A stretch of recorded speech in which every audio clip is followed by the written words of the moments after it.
அடுத்த பார்ட்டில் அந்த பொம்மையால் பாதிக்கப்பட்ட அந்த லேடி அந்த பொம்மையை தூக்கிட்டு ரோட்டில் நடந்து வந்துக்கிட்டு இருக்காங்க.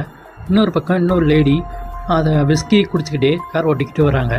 அவங்க போகிற வழியில் ஸ்டூலில் அந்த பொம்மை வந்து உட்காந்துருக்கு. இறங்கி போய் பார்க்குறாங்க, சுற்றி யாருமே இல்லை.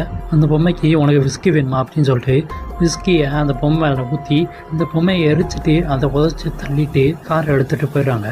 அப்படி போயிட்டு இருக்கும்போது அந்த லேடியை பார்க்குறாங்க. தூரம் போயிட்டு வண்டியை நிப்பாட்டுறாங்க.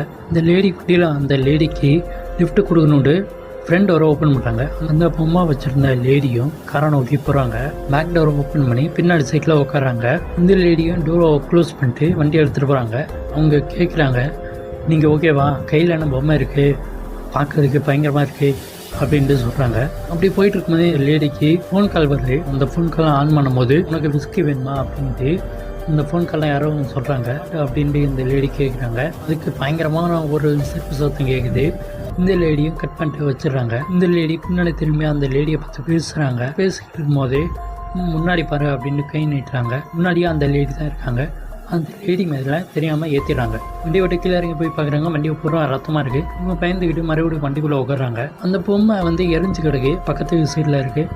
அதை டோரை ஓப்பன் பண்ணி அதை தள்ளி விட்றாங்க. திட்டு வண்டி யாரோ வண்டி மேலே இருக்கிற மாதிரி சவுண்டு கேட்குது. இப்போ டோருக்கு பின்னாடி அந்த லேடி வந்து நிற்கிறாங்க.